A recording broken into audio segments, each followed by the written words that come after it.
عزیز ساتھیو، السلام علیکم ورحمۃ اللہ وبرکاتہ۔ جیسا کہ آپ کے علم میں ہے کہ ہم رمضان کریم کے تیسرے جمعے میں داخل ہو چکے ہیں۔ اللہ تعالیٰ کا پاک ارشاد ہے، جو ابھی میں نے اس کی آیت تلاوت کی، شہر رمضان الذی انزل فیہ القرآن ھدی للناس وبینات من الھدی والفرقان فمن شہد منکم الشہر فلیصمہ، کہ رمضان وہ مہینہ ہے جس میں اللہ تبارک تعالیٰ نے قرآن حکیم کو نازل کیا، جو ہدایت ہے تمام انسانیت کے لیے اور حق اور باطل کو جدا کر دینے والی چیز ہے، واضح نشانیاں ہیں۔ اور آگے ارشاد ہوتا ہے ایام معدودات،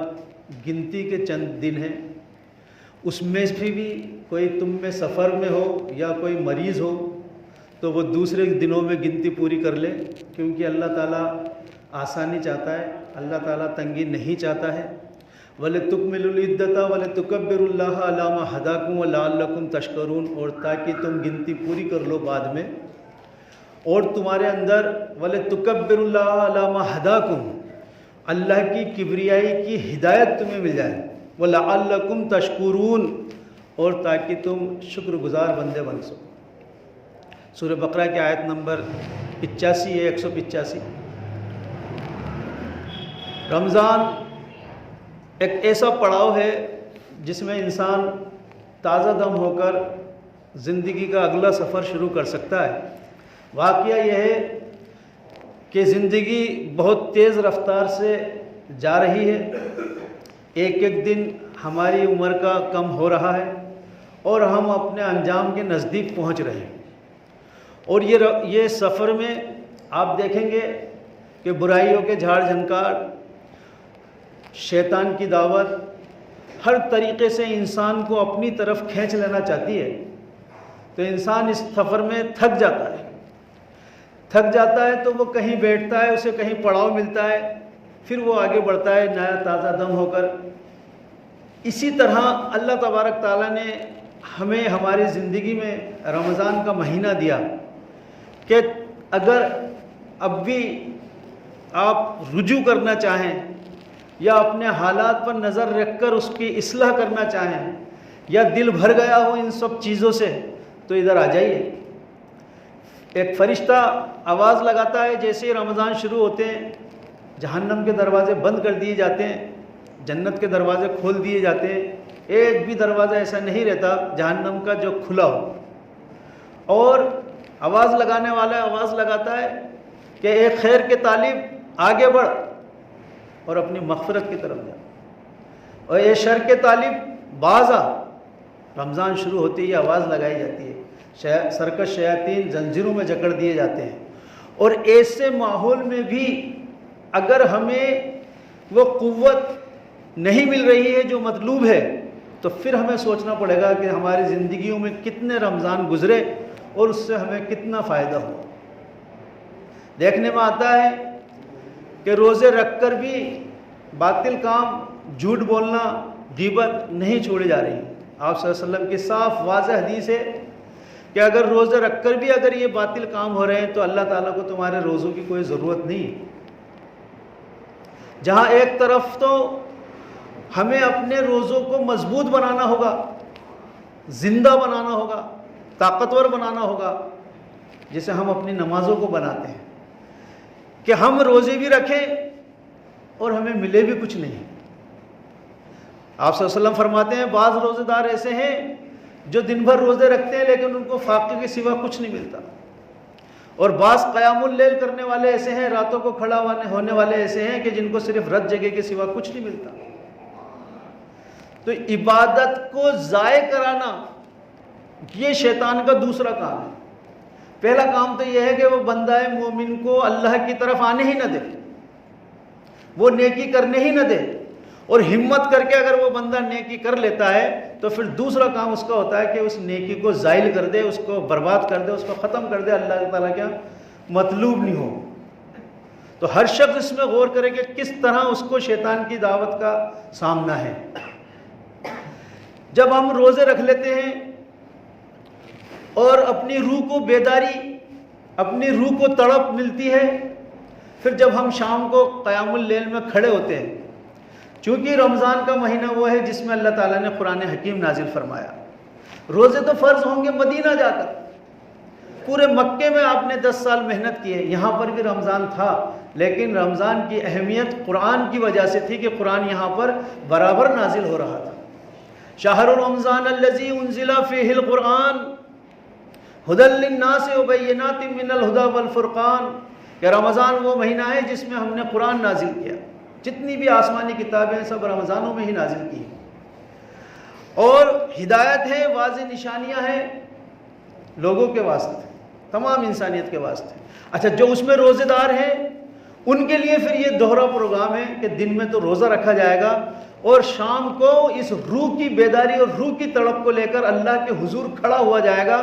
اور اس پر قرآن حکیم کی بارش کی جائے گی اور اس کو بھی غذا دی جائے گی جس طرح ہم اپنے جسم کو غذا دیتے ہیں.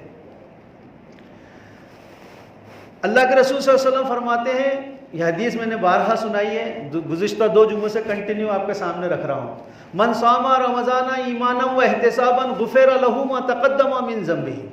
جس نے روزے رکھے ایمان اور احتساب کے ساتھ اس کے تمام پچھلے گناہ معاف کر دیے گئے. ومن قام رمضان ایمانا و احتسابا غفر له ما تقدم من ذنبه، اور جو شخص کھڑا رہا راتوں میں، قیام اللیل کیا اس نے، جو ہم جس کو عام معنوں میں ہم تراویح کہتے ہیں، دراصل اس کا حقیقی نام قیام اللیل ہے، راتوں کو کھڑا ہونا. راتوں کو کھڑا ہونا کس لیے؟ اللہ کے سامنے قرآن حکیم سنانا، اس کو پڑھنا، اس کی تلاوت کرنا، اور بھی دوسری عبادتیں آپ اس میں کر سکتے ہیں. رات کا حصہ اللہ کے ذکر میں بسر ہونا چاہیے. من قام رمضان ایمانا و احتسابا غفر له ما تقدم من ذنبه، جو شخص کھڑا رہا قیام اللیل میں راتوں میں ایمان اور احتساب کے ساتھ اس کے تمام پچھلے گناہ معاف کر دیے گئے. آگے پھر ارشاد ہوتا ہے ومن قام لیلۃ القدر ایمانا و احتسابا غفر له ما تقدم من ذنبه، اور جو شخص کھڑا رہا لیلۃ القدر میں ایمان اور احتساب کے ساتھ اس کے تمام پچھلے گناہ معاف کر دیے گئے. اب یہ لیلۃ القدر رمضان کے آخری عشرے میں آتی ہے اور اس کو تلاش کرنے کا حکم دیا گیا کہ آپ اس کو رمضان کے آخری عشرے کی طاق راتوں میں تلاش کرو. یعنی کہ وہ 10 دن آخری کے جو ہیں اس میں سے جو 5 دن ہیں اوڈ نمبر والے، ان راتوں میں سے کوئی ایک رات لیلۃ القدر ہو سکتی ہے. تو چاہا یہ جا رہا ہے کہ ان 5 راتوں میں آپ جگیں، اور اس کو بھی اگر بندہ مومن چاہتا ہے کہ یہ مجھے مل ہی جائے، کیونکہ اس کی فضیلت بہت بے پناہ ہے. انا انزلناہ فی لیلۃ القدر وما ادراک ما لیلۃ القدر لیلۃ القدر خیر من الف شہر تنزل الملائکۃ والروح فیہا باذن ربہم من کل امر سلام ہی حتی مطلع الفجر، کہ ہم نے اس کو قرآن حکیم کو لیلۃ القدر میں نازل کیا. دیکھیے ایک چیز کو آپ سمجھ لیں، اس سے پہلے جو میں نے آیت تلاوت کی تھی اس میں اللہ نے فرمایا شہر رمضان الذی انزل فیہ القرآن، کہ ہم نے رمضان میں قرآن نازل کیا، اور پھر اس صورت میں بتایا جا رہا ہے انا انزلناہ فی لیلۃ القدر، کہ ہم نے اس کو لیلۃ القدر میں نازل کیا. اب آیا کہ ایک سوال اٹھتا ہے اور جو اعتراض کرنے والے ہیں وہ بھی اٹھاتے ہیں، تو قرآن تو یہ کہہ رہا ہے کہ ہم نے لیلۃ القدر میں قرآن کو نازل کیا، تو گویا کہ آیا کہ قرآن پورا ایک ساتھ نازل کر دیا. بھائی رات میں تو ایک ہی بار میں نازل ہوگا. اور واقعہ یہ ہے کہ عربی جاننے والے حضرات اس کو اچھی طرح سے جانیں گے کہ یہاں پر انزلنا کے معنی کیا ہے. انزلنا کے معنی ہے کہ ایک بار میں دفتن قرآن کسی بھی چیز کو اتار دینا. تو گویا کہ یہ قرآن عرش معلی سے اس سماوی آسمانی پر ایک ساتھ اتار دیا گیا، پھر وہاں سے ایک رات میں، اور پھر یہاں سے حضور صلی اللہ علیہ وسلم کی دعوت جس طرح آگے بڑھتی رہی ویسے دھیرے دھیرے نجم تنزیل کے اندر جب بھی قرآن حکیم کے سلسلے میں رسول اللہ صلی اللہ علیہ وسلم کے اوپر اتارنے کی بات آئے گی تو وہاں لفظ آئے گا تنزیل یا انزال آیا ہے ایک ساتھ اتار دینا. تنزیل کے معنی دفتن دھیرے دھیرے آہستہ آہستہ نجمن اتارنا. تو پھر یہ دھیرے دھیرے جو ہے شروعات تو رمضان میں ہوئی اور وہ قیام اللیل میں ہوئی، پھر آپ صلی اللہ علیہ وسلم کی زندگی میں جس طرح دعوت کے مراحل آتے رہے اس طرح آپ صلی اللہ علیہ وسلم کو ہدایت ملتی گئی اور نوع انسانی کو ہدایت ملتی گئی. اب یہ جو فرمایا گیا ومن قام رمضان ایمانا واحتسابا غفر له ما تقدم من ذنبه، یا ومن قام لیلۃ القدر ایمانا واحتسابا غفر له ما تقدم من ذنبه۔ تو لیلۃ القدر میں جب ہم جگتے ہیں تو پوری رات ہی جاگتے ہیں، یہ کوئی گھنٹے 2 گھنٹے کی تو عبادت نہیں ہوتی ہے۔ یہی سلسلہ، یہی گرامر کے اصول جو اوپر سے چلے آ رہے ہیں روزے کے لیے، وہی بات آپ کو تراویح کے لیے یعنی قیام اللیل کے لیے بتائی گئی تھی کہ قیام اللیل بھی آپ کو پوری رات، اس سے آدھی رات یا تھوڑا کم یا تھوڑا زیادہ کرنا چاہیے۔ اس بنیاد پر جو ہے قرآن حکیم ہمارے لیے سفارش کرے گا۔ اس کا قیام اللیل کا جو نصاب ہے، قیام اللیل کا جو حساب کتاب ہے کہ کتنا کھڑا ہوا جائے، آج اس پہ تو بڑی بحث ہے کہ 8 پڑھ رہے ہیں کہ 20 پڑھ رہے ہیں کہ 36 پڑھ رہے ہیں، لیکن 8 پڑھنے والے یا اس سے زیادہ پڑھنے والے وہ سب جو ہے 1-1.5 گھنٹے میں فری ہو جاتے ہیں۔ یہاں چاہا یہ جا رہا ہے کہ رات کا زیادہ سے زیادہ حصہ قرآن حکیم کے ساتھ بسر کیا جائے۔ سورہ مزمل میں اس کا نصاب بیان کر دیا گیا، یا ایھا المزمل قم اللیل الا قلیل، اے کمبل اوڑھ کے لپٹنے والے نبی صلی اللہ علیہ وسلم، راتوں کو کھڑا ہوا کیجئے، تھوڑی سی رات چھوڑ دیجئے، الا قلیل، نصفہ یا پھر آدھی کر لیجئے، آدھی رات، اب انقص علیہ یا اس سے تھوڑا کم کر لیجئے، او زد علیہ یا اس سے تھوڑا بڑھا لیجئے، اور کیا کیجئے، ورتل القرآن ترتیلا، قرآن حکیم کو ٹھہر ٹھہر کر پڑھیں۔ تو یہ چاہا یہ جا رہا ہے کہ رات کا زیادہ سے زیادہ حصہ قرآن حکیم کے ساتھ بسر کیا جائے۔ رمضان ہمیں مل گیا ہے، نہ جانے اگلے سال ہم ہوں نہ ہوں، رمضان ہمیں ملے نہ ملے، اتنا مقدس مہینہ، اتنا برکت والا مہینہ، ایسا مہینہ جہاں نیکی لٹائی جا رہی ہے۔ سیزن آتا ہے نا، کوئی سیزن آتا ہے تو آپ لگ جاتے ہیں اس کے اندر، تو یہ نیکیوں کا ایک سیزن ہے، اپنے گناہ معاف کرانے کا سیزن ہے، اپنی بخشش کرانے کا سیزن ہے۔ آپ صلی اللہ علیہ وسلم فرماتے ہیں، ایک بار صحابہ فرماتے ہیں کہ ایک بار رسول اللہ صلی اللہ علیہ وسلم حاضر ہوئے اور آپ منبر پہ پہلا قدم رکھا اور کہا آمین، اور دوسرا قدم رکھا کہا آمین، تیسرا قدم رکھا کہا آمین، اور آپ صلی اللہ علیہ وسلم نے کہا کہ منبر کے قریب آ جاؤ، اور پھر جو آپ نے تعلیمات کرنی تھی وہ کری، اور اس کے بعد جب آپ نیچے اترے تو صحابہ اکرام نے کہا کہ رسول اللہ آج ہم نے نیا معاملہ دیکھا کہ آپ منبر پر قدم رکھتے جاتے تھے اور آمین کہتے جاتے تھے۔ یہ کہا کہ جبرائیل امین آئے تھے اور جیسے ہی میں منبر پہ قدم رکھا انہوں نے کہا کہ ہلاک ہو وہ شخص جس نے رمضان کا مہینہ پایا ہو اور اپنی بخشش نہ کرا سکا۔ میں نے کہا آمین، ایسا ہی ہو۔ پھر دوسرے پہ قدم رکھا تو آپ وہ فرماتے ہیں کہ ہلاک ہو وہ شخص کہ جس کے سامنے میرا نام نامی آئے اور وہ مجھ پر درود نہ بھیجے۔